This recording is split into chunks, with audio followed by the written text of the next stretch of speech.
Welcome to my review of the Rockford Files Season 2, Episode 19, The Italian Bird Fiasco, written by Edward J. Lasco, with Jackie Cooper returning to direct.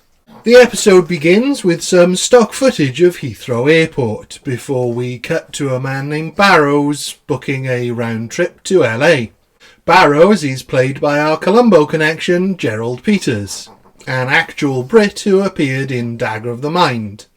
The desk clerk, played by another genuine British actor, Peter Ashton, who also appeared in Dagger of the Mind, hold it just like that, Mr. Frank, tells him he has to check all of his luggage as it's too big for carry-on. I'm sorry, sir. I'm afraid it's too large. You'll have to check it. Oh, God, blimey. Barrows then makes a call to a Thomas Kane, played by the voice of Kit himself, William Daniels. Sorry, allow me to introduce myself. I am Kit. As the two discuss a business transaction, Barrows sees someone he doesn't like the look of and makes a run for it, eventually falling from the top of a building. Still alive, he gives up the name of where he shipped Kane's package to.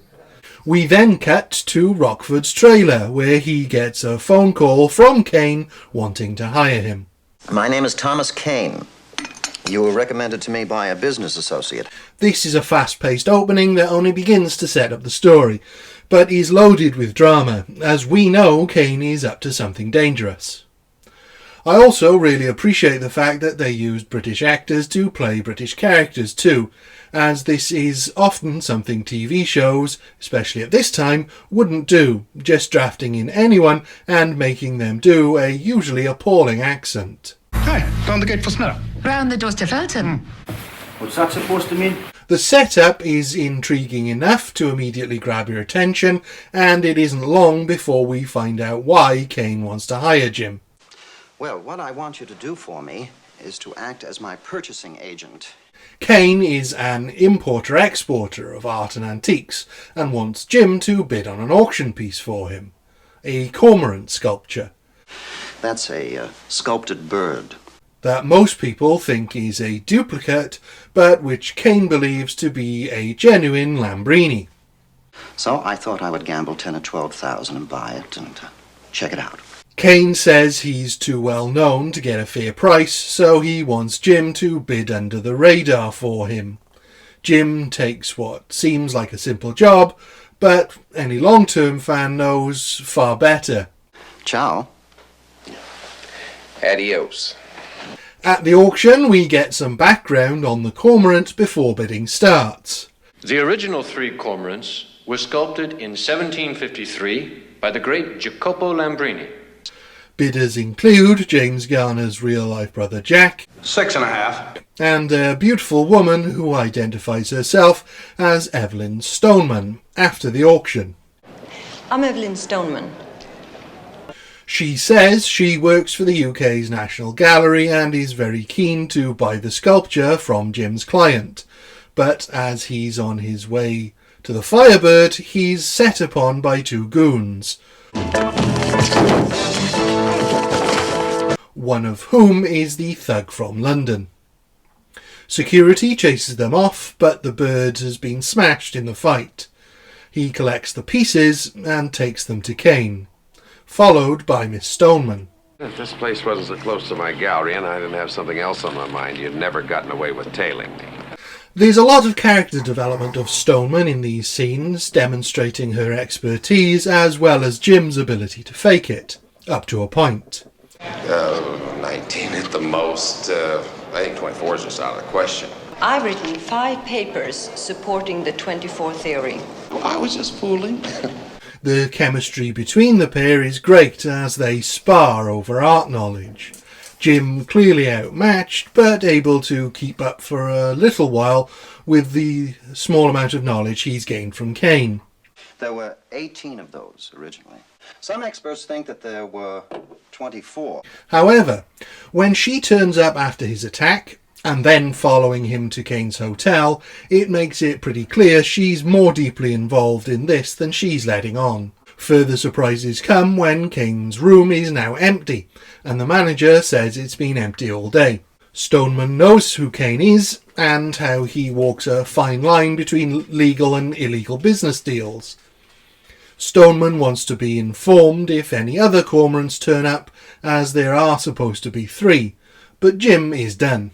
The mystery still intrigues Jim though, so he takes the broken statue to his pal at a local gallery, Ted Haller, played by the wonderful Ron Silver. He knows Stoneman and Kane by reputation and agrees with Stoneman's assessment of Kane.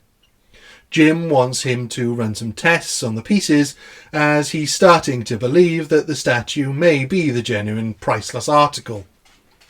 When Jim gets home, Kane is in his trailer waiting for him, having followed Jim and seen him be set upon. Well, thanks for jumping in and lending a hand. Daniels has an uncanny ability to be charming and untrustworthy in equal measure, and he's really on top form here. Even though you know you can't trust him, as has been confirmed twice now, it's still perfectly understandable that Jim agrees to work for him again to attempt to buy another cormorant. Now, I can hit your bonding company, and it seems to me if I hit them too hard, they'll drop you. The threat to his livelihood also helps encourage Jim to participate. Rockford then goes to see Dennis to dig up some information on Kane. He's clean, but not for lack of trying by the authorities, who are looking into the disappearance of Barrows. Dennis is at his irascible best here, thoroughly put out by Jim ruining his reputation amongst the other cops. As long as you get what you want, me, what do I get? Last Christmas, I think it was a case of scotch. And it's a very funny interlude before Jim has to buy another bird, this time handing it straight off to Kane. When Jim checks in with Ted, he discovers the cormorant that he broke was genuine, and Ted wants to offer Kane a fee to display them at his gallery. But when Jim goes to ask Kane, he sees Kane smashing up the bird, and is now both confused and suspicious. This is a really strong mystery where we first assume it's about art theft, only to have this confirmed by Ted, only to see art expert Kane smash his bird statue, which we've had confirmed is the genuine priceless artefact. This is then followed by Jim calling Dennis and finding out that Kane and Barrows may have been smuggling diamonds, which only confuses matters further, as they were apparently smuggling them in priceless statues, and have broken 2 of the 3 to find them. In order for Jim to get to the bottom of this, he has dinner with Stoneman, who he doesn't tell about the jewels, but knows Kane will want to hire him again. This time, Jim demands Kane let Ted display the cormorant after he's bought it, and informs Kane all 3 birds are genuine. It's impossible. Unfortunately, before they can do anything with this information, Stoneman turns up with the 2 goons. That's not Evelyn Stoneman. I know Evelyn. I was afraid you were going to say that. But it turns out she isn't Stoneman at all, and she takes the bird, not believing the statue is genuine. Jim follows them to the airport and, working on a hunch, lures them to unclaimed baggage, where he picks up Barrow's unclaimed case, which has been there with the fake bird and the diamonds the whole time. Fake Stoneman and the goons attempt to grab the case, but Dennis is there with backup to pick them up, Jim revealing the stolen diamonds in the fake bird to Dennis. In the epilogue, an agent from Lloyd's of London, played by Welsh actor Ivor Barry, explains that Kane, Barrows and the fake Miss Stoneman were partners who stole the jewels and made off with the real and fake cormorants in England, hiding the jewels in the fakes. But Kane and Barrows decided to cut Stoneman out of the deal. Barrows then shipped the real statues while taking the fakes with him, but died before he could tell Kane which was which, leading to the destruction of 3 priceless statues in pursuit of the jewels, which left one of the gang dead and the other 2 in jail. There's a lot going on in what seemed like a pretty straightforward story at the start, but got more and more layered as we went on. Amazingly, it never gets confusing, despite each new revelation.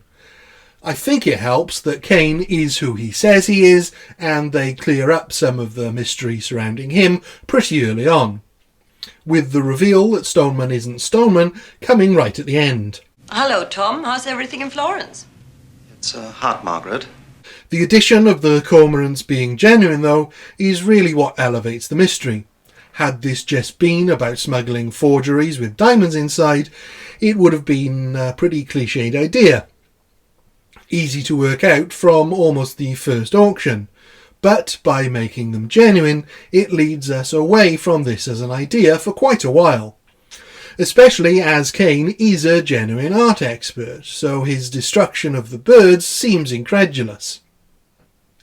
It's only in the epilogue, where we discover he believed the birds to be fake, that it makes sense that he never bothered to do any further checking. I wonder if Guy Ritchie was familiar with this episode when he penned Lock, Stock and Two Smoking Barrels, as the idea of an overlooked antique being worth more than the criminal goods everyone is fighting over is present in both stories.